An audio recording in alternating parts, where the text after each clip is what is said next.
Good morning. Welcome. Hello. It's Big Venus Energy back after a small hiatus. And I'm so cold. Do you need a little blanket or can I steal it? You can have it. Do you want a second blanket? No, I layered appropriately. Oh my See god. my colors. I think you just wearing socks helps. Yes. Pro tip, as someone who lived in the Pacific Northwest for a while before moving back to Texas, socks all the time. Socks all the time. I have to leave and go get my water, which is what we were trying to avoid with the whole hand thing, but that didn't work. It's All Hallows today. Is it? Mm-hmm. Cheers. All right. Salud. Health to you So, all. Happy Halloween, Barbie. Happy Halloween. Hey, Barbie.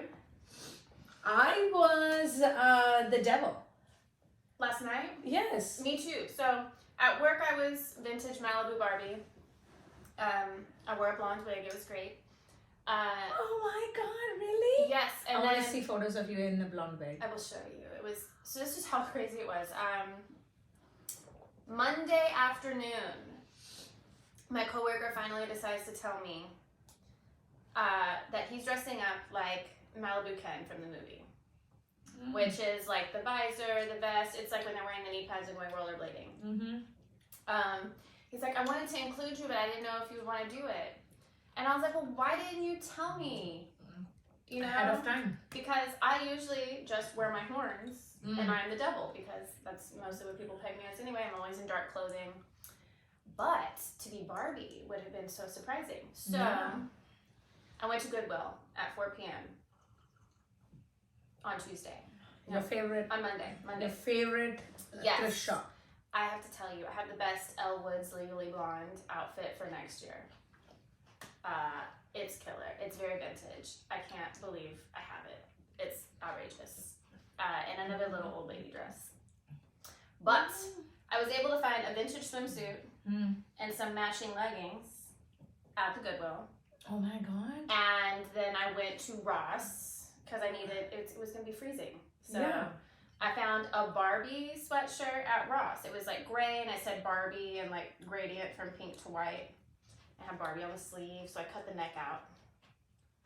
And then I went to Walmart and I got a fanny pack. Out? Huh? You cut the neck out? I cut the neck out of the sweatshirt because it was a crew neck. So it would go off the shoulder a little so you could see my swimsuit. So I like tied it up, cropped it a little bit, and I went and I had the, not leg warmers, because where can you even find them? Yeah, hard. I went to like a few different stores, couldn't find them. Yeah. But I think leggings and then having the swimsuit on top of the leggings would have been cute. It was very cute. Yeah. And then so I just had knee-high socks that I kind of scrunched like leg warmers and had vintage sneakers from, of course, my before times.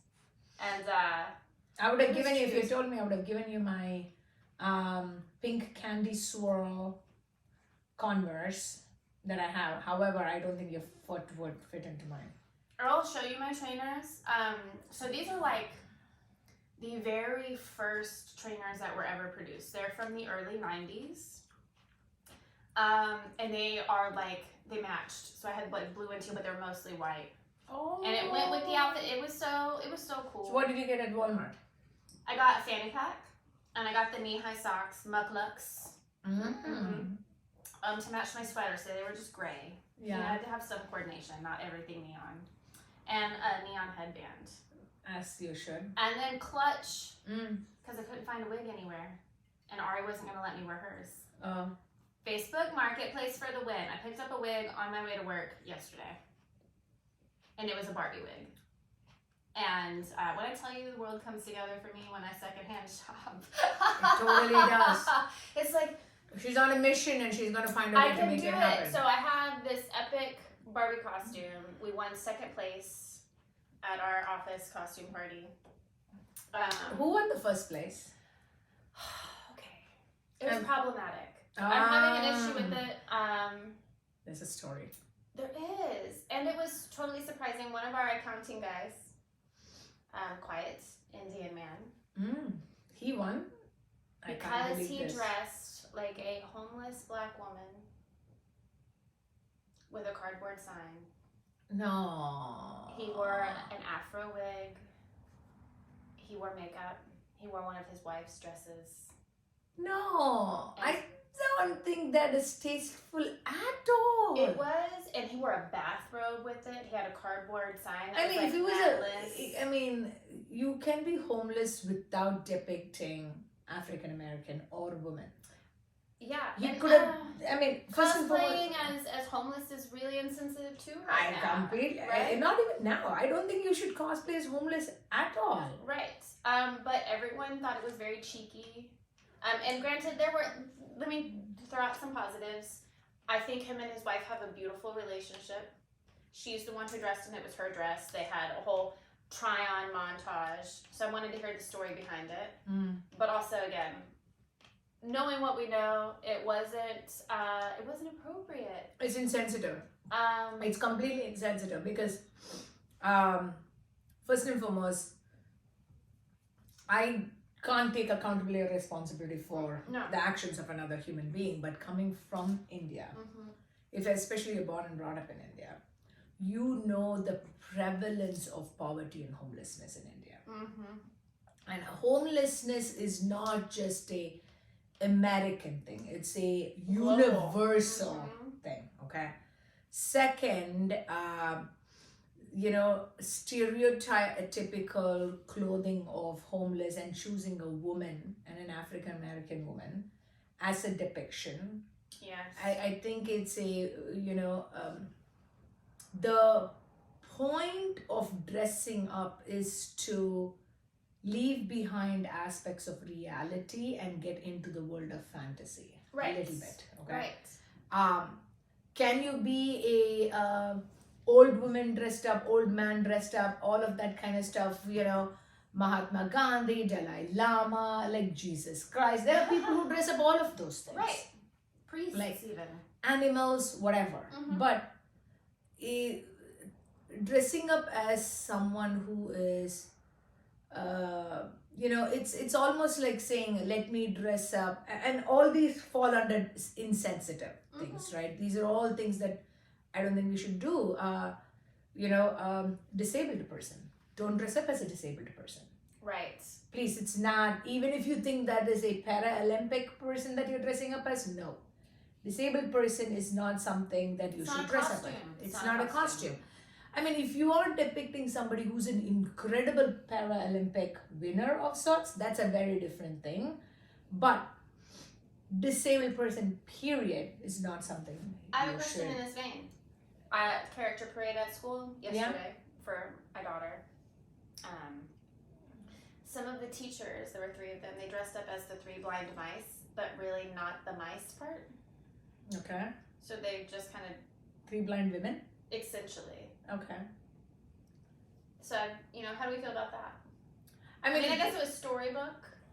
That's the only thing I would say. If it is a depiction of 3 blind mice who are about the wise, right, versus, hey, let me dress up as a blind person who stumbles around. Right.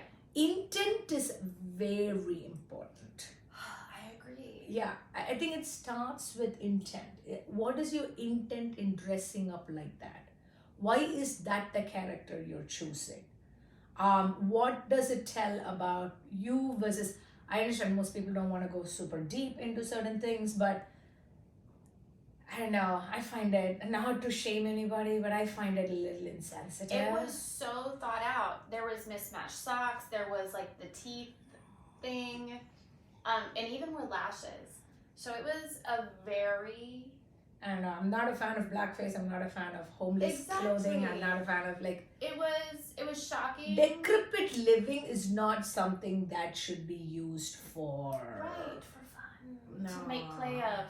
And so I didn't bring it up because there's obviously other issues, and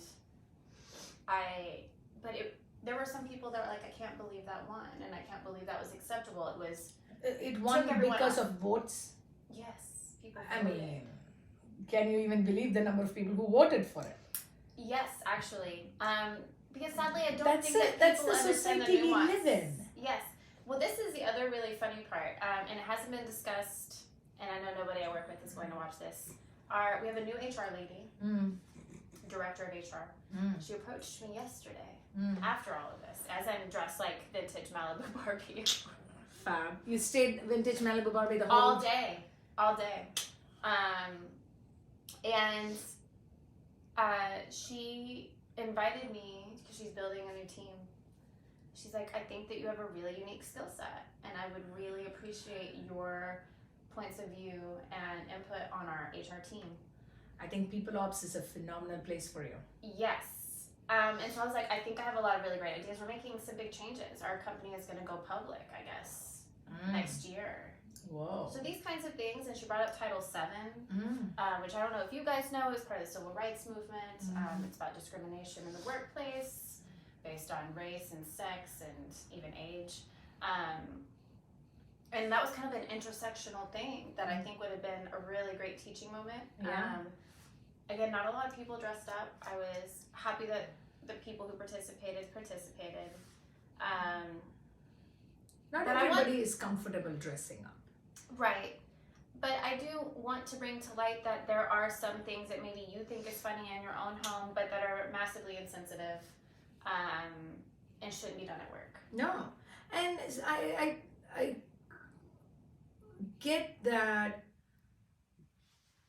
there are differences between finding something funny versus finding something that could have a awe factor. Right? Like, what is the word I'm looking for? Like a shock factor. Value. Right? Shock factor, shock value. Sensationalism. Correct. And I think that's another thing. Certain things you don't want to sensationalize. You don't want to desensitize. Right. And this is something, Little Nas dressed up as period. Oh, I love that. Tampon, actually. I think there was a string, like he had a whole thing that was a slit of a vagina. And I there was a string coming out, and he was in the tampon thing that had nuance, the layers. I'm like, whoa, that is, I didn't expect. Major shock factor. Yes. I think it is impactful that is something we can talk about and normalize. And I think that's a great thing to normalize. Absolutely. Not to get desensitized about it, but to normalize it. Let's talk about the normalcy of a woman having a period and using a tampon. And, it's nothing to shame about, nothing to vilify about, like none of those things, right? And then this example, homelessness was, not knowing the story behind a person sort of thing. This is not something too sensationalized nor desensitized. Right. And so it was a really interesting to see where everyone is at as far as recognizing where you're kind of doing harm. You don't know where anyone has come from in that office. And there are Black women who work in our office. How was their faces when they saw that? I couldn't tell. And I think that that's from years of working in spaces where they aren't considered. And where, largely it's just coming to light where we have more and more people, and thank you for any of the Black women contributors that have made their platform about raising awareness for these things that people might not have acknowledged before, about minstrelsy, where you depict Black women for comedy. Tyler Perry is someone who people talk about because he makes jokes at the expense of Black women, and uses their likeness to make money. He capitalizes off of pretending to be a Black woman. And there are, innumerable people, especially even in the queer community, that when they're being out and loud, they are using AAVE and kind of doing some of the same mannerisms that you would pick up from African American women who are really at the forefront of almost every intersection that we could have as far as marginalization and having higher rates of exposure to violence and homelessness. And higher rates of discrimination. Absolutely. Like stereotyping and discrimination that... We're always having a problem. Yes. I mean, the label that has been given as angry black woman or angry black man is in itself unfortunate and unacceptable. Right. And just because it is not convenient to the people who are on the other side of it. Right. The anger stems from a lot of sadness and feeling like you don't have control and nobody is hearing you. Right. And I had a friend a long time ago who said, it's like we've been screaming this entire time and you haven't been listening. And we're seeing so much of that right now. It's a kind of an ongoing theme that we're all facing, is there are so many things screaming at us about this is wrong, this is violent, this is not a joke, this is dire. Yeah. And we are carrying on our lives like everything's okay. Yeah. And a group that tends to be forced to accept a different treatment and don't complain about it. Right. Do not complain about you getting a different treatment. That, I mean... And so, you know, I haven't offered, and I haven't really come up with how we would acknowledge it, because I feel I would want to acknowledge it in some way, especially for the women who are in our office who saw it, to know that it didn't go unnoticed. Again, I don't know how it will go down. I mean, you can personally have a conversation with one-on-one with some of them. Yeah. Just, you know, hey, coffee, so sorry about yesterday. Yeah. That sucked. That was fucked up. Can I get angry for you? I read this on Instagram. I love reading positive notes and people who write words and all of that kind of stuff on Insta. It's one of my favorite things to get my brain into. I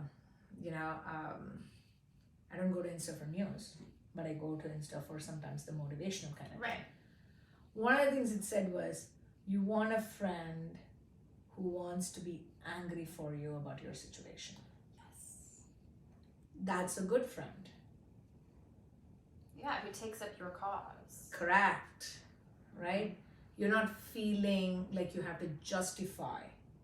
And you're not, you know, when sometimes I feel exhausted about being angry and start questioning whether I am feeling the right emotions, and is this something I should, when I'm not sure anybody else sees the unfairness, injustice that I'm feeling, the hurt I'm feeling, not everybody can understand. Nobody can understand you. They might fucking cling to, including your parents and children and sisters. Right. Nobody can truly understand another human being, because what goes on in our heads is our own entire story. But you can definitely tolerate, accept, and try your level best to understand. And if you put yourself in their shoes, would you get angry? And if it was your sister, your mother, your dad, your brother, your son, your whatever, would you get angry for them? If you're in that position, how would you feel? Like, that statement moved me. I want friends around me who will get angry for me. Yes. And I think it's powerful. I think that what you can also expand on here is being able to use that anger as a positive motivating factor to action. 1,000%. And that was something that touched me. In the same vein, I had read online that as a highly sensitive person, as someone who sees humanity everywhere, and even dignifies other sentient beings with the same level of respect, not being so emotional that it paralyzes me, or that I need to be coddled or emotionally, you know, and to be able to be action oriented towards raising awareness, to having those difficult discussions with people, especially in regards to what's happening in Palestine, and what we're seeing play out on a global screen. This is going to be such an interesting thing to look back on, because it's happening, and there are so many people who have the power to influence a ceasefire. There is so much that could be done in nuance, where, you know, we're having to recognize that there was a whole lot of conditioning happening in schools in the United States. There's this whole misconception that you can't have one without the other, and that there's hate on both sides. And I think that that's wrong. And I think it all starts with education and the correct way that we use language. It can't be, this is ours, you can't be here. Over everything in our history has been about humans fighting for another human's land. Yes. Property. It can be land, it can be resources, people. We know that has happened. It can be to make something their property. Right. That's how slavery happened. That's how colonization Imperialism. happened. Correct. And same thing is happening with this conversation with Russia and Ukraine, with you know, every single time there has been conflict over Kashmir between India and Pakistan. Right. It's about land. Like, they might bring religion into it, right? The Israel-Gaza thing, they might bring religion into it, but at the end of the day, though, they want to control the land and the people within theirs. They want to call it theirs. They want to market theirs and all of that kind of. Well, they've kind of blatantly said that they want to get rid of the Arab population, and how violent their words are, and how backwards it is to go in there and plant your flag there and be like, this is mine, I'm taking it from you, I have no regard for any of your well-being, I don't care. Yeah.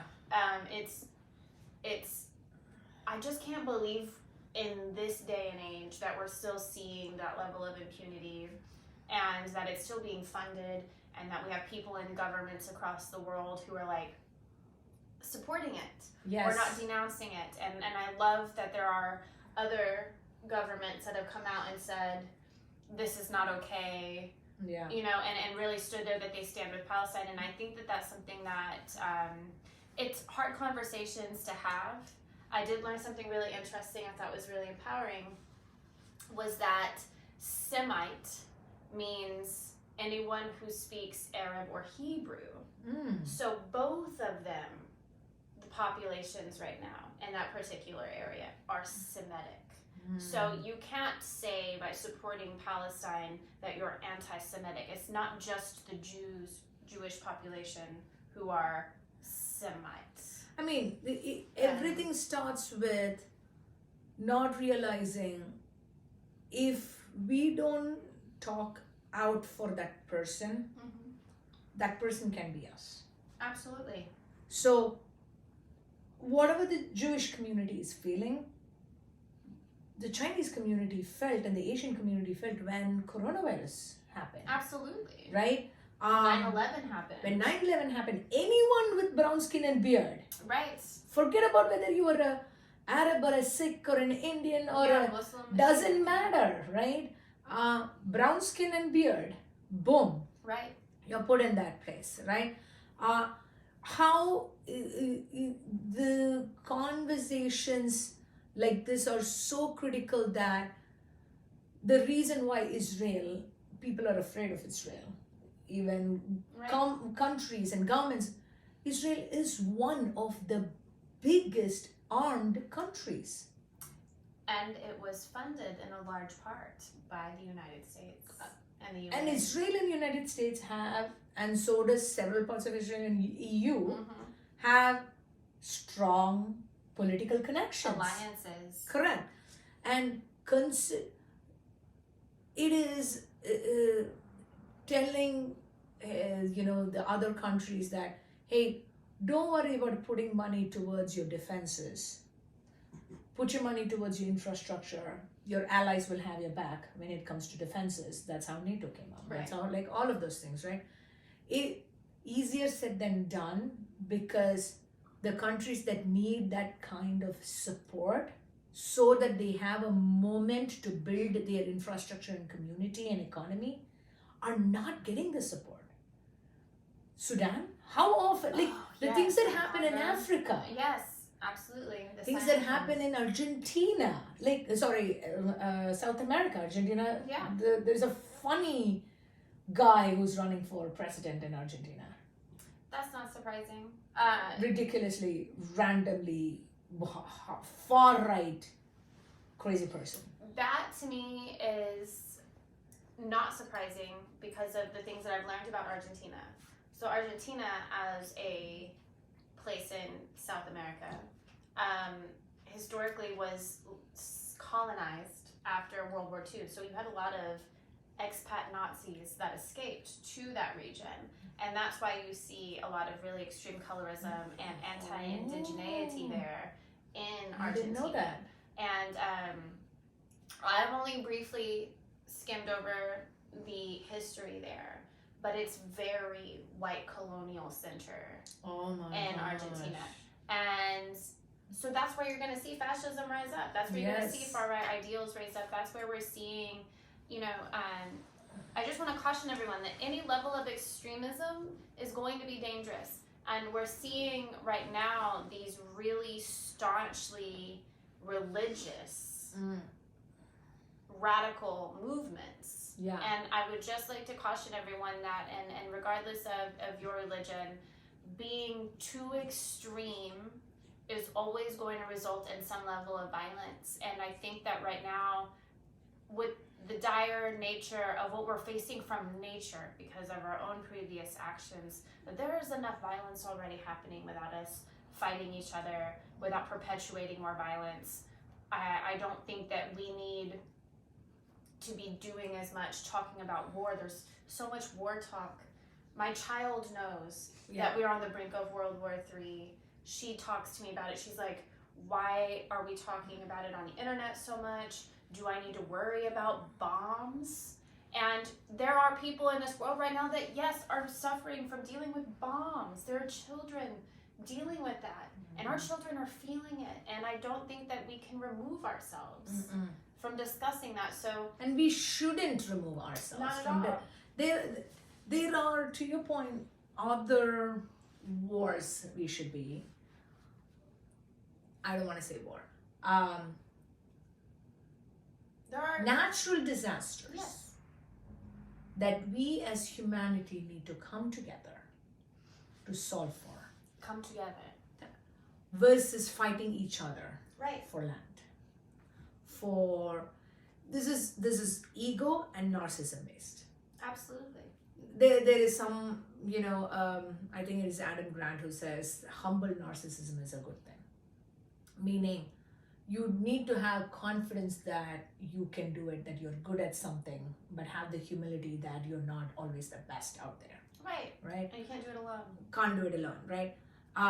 But this kind of what leads to racism and misogyny and discrimination all starts with fundamentally the narcissistic idea that not that I am good, I am better than the other. Or superior. Correct.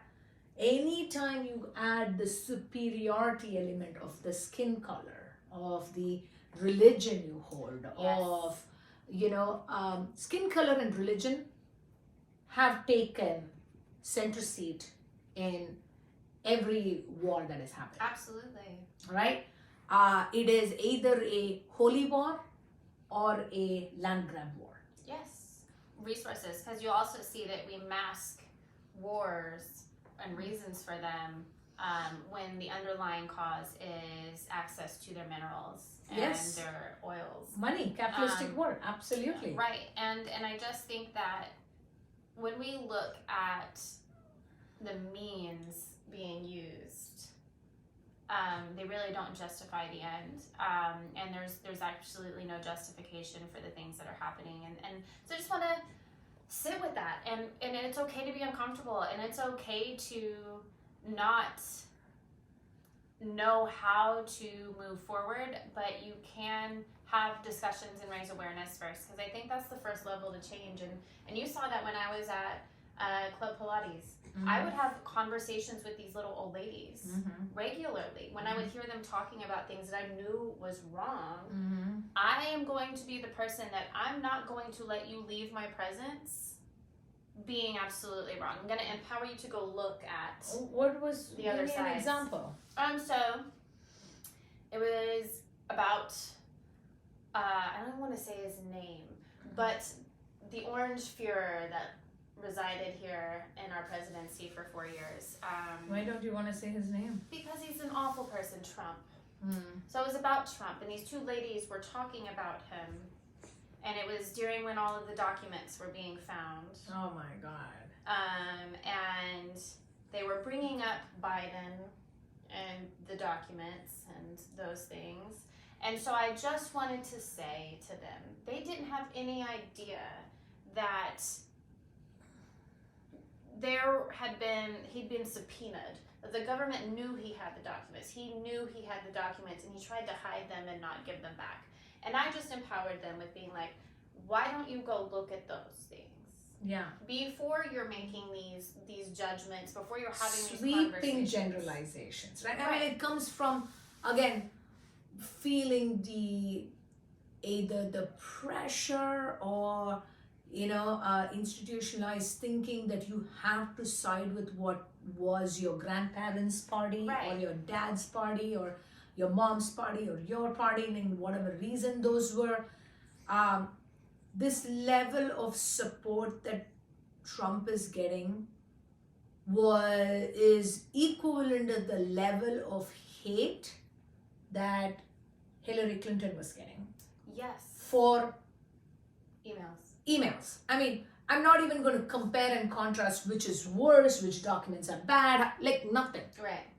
But the humanity we can show to one is severely skewed by the fact that that person sits in a right-wing party versus a left-wing party.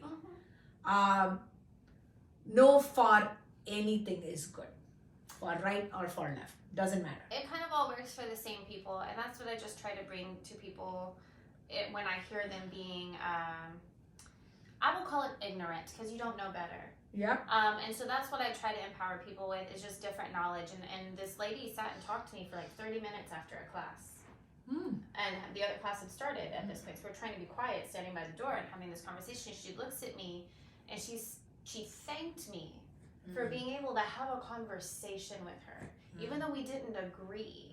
She's like, I'm so used to not being able to have this discussion because someone gets angry and it's a me against you kind of argument. And I just kind of looked at her and I was like, well, thank you, because these are the kinds of conversations that are going to lead us to being able to make the changes we want to make, to be able to reach across tables, to meet in the middle, because we're not going to agree on everything. Absolutely. Ever. I won't agree with you about colors that I like or food. Yes. And so it can be something so simple, but they're all ideals that we live with, and everyone has a different set of them. Yeah. And that's what makes this whole world so fantastic. And I just want to be able to know people in that way, to be able to meet them in their differences and not be angry that they're different.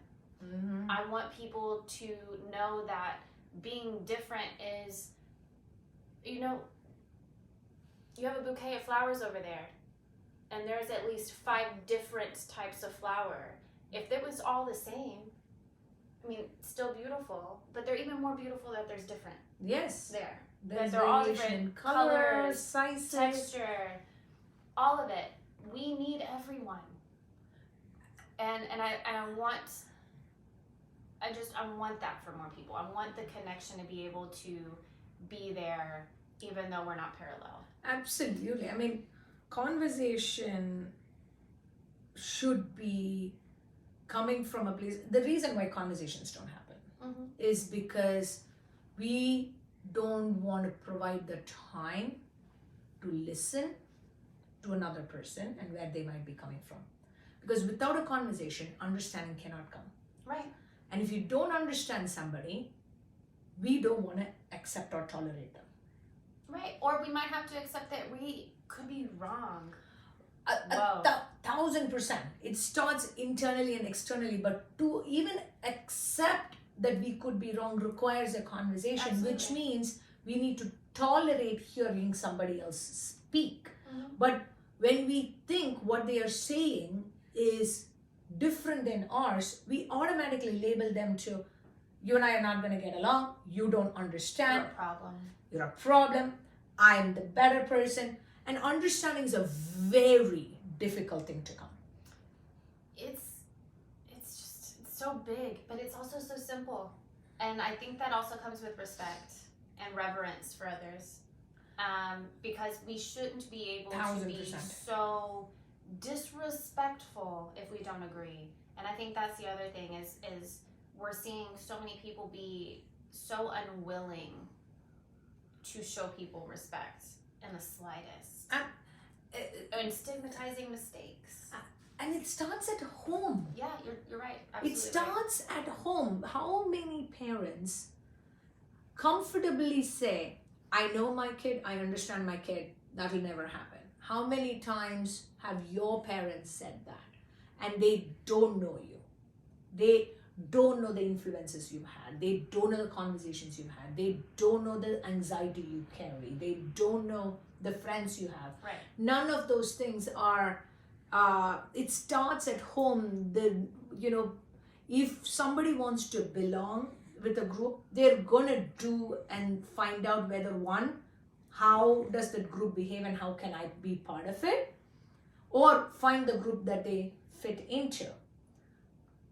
People want community. They want to feel together and they don't want to feel alone and apart. And that's one of the reasons why their life, they've been exposed to left or right wing ideas and they are like, that's what I'm used to. That's my clique. That's my friends. I need to stay friends. I need to have those We're having a lot same of opinion. Conversations and kind of explosions in our home because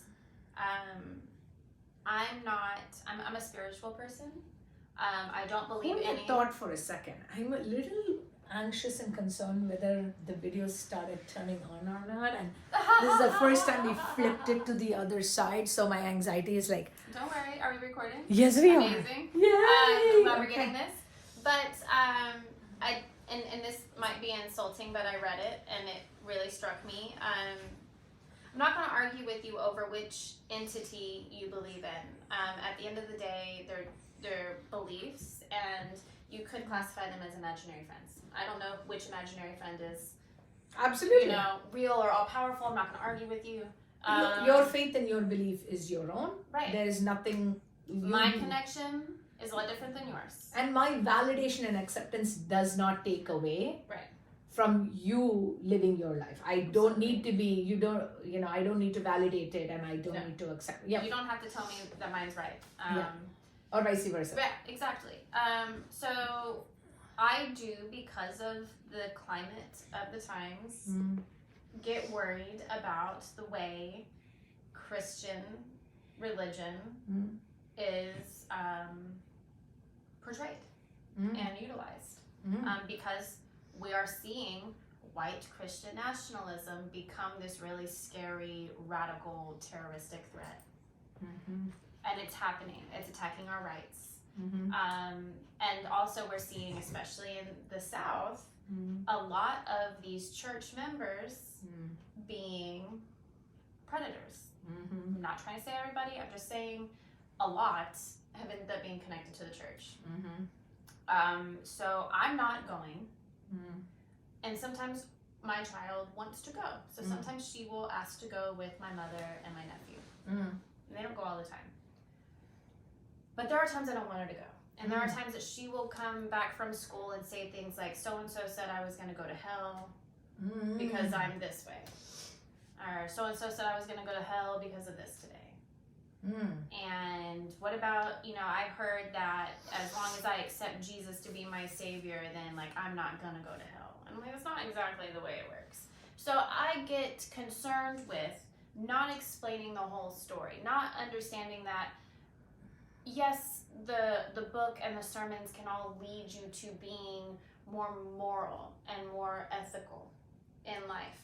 But if it's discriminatory and exclusionary and maybe a little bit ignorant in certain spots where there's blind spots, I want to fill in those blanks. I want to come shine light in those corners that you're not. 1000%. I have a issue with anything that leads to close-mindedness. Absolutely. Right? A quote that I read recently said, any day I'll be friends with someone whose library was a library of many books that they have read versus only one book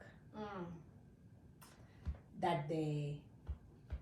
And I was like, oh my God, don't subscribe to just one book. That is 100% working on institutionalizing your own brain, thinking there is no other perspective out there and that is the only perspective available. And the conversation of hell and heaven is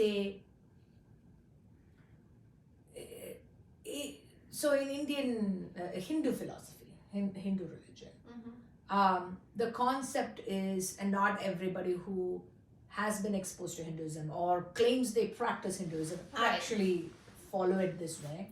But in Hinduism, it is more about karma. Yes. Okay. There is a thing about heaven and hell in Hinduism. Okay. There is a little underworld god like Hades that is, Yamadharmaraja and all of that kind of stuff in Hinduism that talks about, the souls that need to be punished and blah, blah, blah. And the ones that go to, heaven, aka Vaikuntham, where they get to hang out with the Devas and Krishna and all of that kind of gods. But fundamentally, though, it comes down to karma. And karma comes down to intent. No action has weight behind it if there is an intent behind that action. There are reflex-based actions and there are intent-based action. But often even reflex-based actions have intent behind it. So I've been having this conversation with AJ. He wants to get into, tennis and whatnot, and even conversations at home about homework, whatever it is, right? Dressing up, how he speaks to us. And I had to ask him, what is your intent with wanting to go play this tournament? And if you want, your intent is, I need to understand how I play so that I can actually figure out where I need to improve, blah, blah, blah. Then you got to go to a tournament now, not as if we are punishing you because we didn't tell you to. Right. Like we're signing up, we're paying, we're taking you, all of that stuff. But you can't go there and grumble because you're not getting the outcome you expected. And if your outcome is, I want to win, and how am I not winning? And if winning is your intent, everything else that needs to come prior needs to come from the intent of let me get better. I hear that. I also, something really profound that I learned in martial arts when I was taking martial arts was it's an honor to be able to spar with someone. And someone is going to be the victor and someone is not. But to honor the other person for showing up and accepting that they might be the person who doesn't win. there should be just as much glory in the engagement and honor and being able to concede maybe. You know, there has to be so much grace in that. We also saw that example with Trump, and when we had January 6th happen, being unable to accept a loss, being unable to accept that you didn't win is just as important as learning how to win. Yeah. There's so much humility there, and I think that was something that, you know, bringing it back to when I began this story is my mother yelled at me, aren't you going to let her make her own choices? Yes. But when we're making a choice, I want you to make an informed decision. When you're talking about intent, the way I view karma is that everything you do has a ripple effect. Yeah. It's like we're all in this beautiful, still stream, and every step we take is going to disturb the water. Correct. And you know, people on the other side are going to feel it. It's going to come back. Yeah. Because it's going to bounce off of whatever it hits and come right back. Yeah. And I try to explain that to my daughter all the time is what you put out, you get back. What you put in, you get out. Yes. You know, and it's so important to be aware of what consequence. I wouldn't even say consequence. I don't want everything to be so heavy and stigmatized, but it has a ripple effect. It the is. energetic signature leaves. Actions have consequences. It just is. Whether we are taking the moment, it's not to give analysis paralysis of, oh my God, right. I don't want to take any action because I'm so afraid of what all the consequences can be, and I'm a bad person, I'm a good person, and all of that kind of stuff. But it is being aware, and it is being open to feedback, and it is being open to accepting it. Things might not have gone your way, right, and comfortable pivoting with that information. Pivot, yes, right. That we, you know, not to point it out like from the perspective of your mom, but let kids make decisions. There is a balance. Absolutely. There's a balance between the right age and the right topic and the right time. She's just at the age of, she's 10. Yeah, she was. Right? She's turning 10 December. And she's at the age where she needs coaching. She's no longer, you no longer are at the place where she needs to be copped and policed, maybe a little bit. Right. But until that age of 7, a lot more areas where they need to be policed in their behavior and copped in their behavior. But now you have this opportunity to coach them. She doesn't know to make all her decisions yet. Right. My kid is terrible at not knowing how to, like, it's my decision to reduce his junk viewing and reduce his junk eating. Right. That's part of my responsibility. And knowing very well some things I am preaching more than even practicing. So that is self-reflection. Yes. Right? Having chocolates at home for my own indulgence can turn it into, oh, there's chocolates available. It's the most tastiest thing. So I'm just going to eat it to my kid. Who, when the mom says, no, that's too bad for your health, going around me and eating it. That's children being children. Right? But it is your responsibility. And excessive exposure to certain things without having context and conversation in coaching moments is where institutionalized thinking and closed-minded thinking comes. My thing is that she came back, I let her go. You know, because I'm not going to tell her she can't. I want to talk to her about why she wants to go. And what she learned from it. Exactly. And so she came back, and this is why I love her so much. She's like, do you know that they didn't even talk about what was happening in Palestine? And I just feel like if we're going to these places and we're talking about being good people, why we're not talking about these really important issues? Wow. And I'm like, that's a great question. However, I know that if she brought that up at church, what reaction she would get there. Yes. You know, so, and I'm not there to help her or to guide her, and my mother would just shush her. Correct. And that, to me, has been the biggest issue I've had with my family, is that they're like, we don't talk about that, just be quiet. So maybe the opportunity is for her to experience, if she takes it up with the priest, how he reacts. Not in a crowd. Right. after the sermon or something and saying, the opportunity. I'm sorry. We ate and I swallowed through the wrong windpipe, but nothing to apologize for. But seeing how a priest can even react. Right? That would be very interesting for me. I mean, I'm sorry. I would want to see it. Right. Exactly. I'm like, I want to use Ari as instrument for my own. I know, and so I'm so proud when she has those kind of epiphanies when she's in these places, because I want her to question. Yes. I want her to notice what they leave out. Yes. Because then you understand why, if you don't have all the tools. Yes. Where you're missing the point, and where you're missing these very valuable connections with people, and these very valuable perspectives on what you think in your mind and what's actually practical and real. 1,000%. And if we don't create the right environment and opportunities for people to question certain things and ask their perspective, what is going to lead eventually for Ari is going to be either she's going to stop questioning it because she doesn't care, right, or she's going to get to a place where the only way I can make them listen is if I shame them. One or two things is going to happen, right? And you don't want it to go either place, and you want some of these conversations to continue to happen. So I'm now curious on if she brings it up to the priest, what's going to happen. She doesn't go often, like I said, they don't always go. But I think it's giving her more confidence when she goes to school and gets bullied by some of these kids who are very, raised in homes that are staunchly religious. We even went to a Cub Scout meeting with my nephew, and it was about obeying God.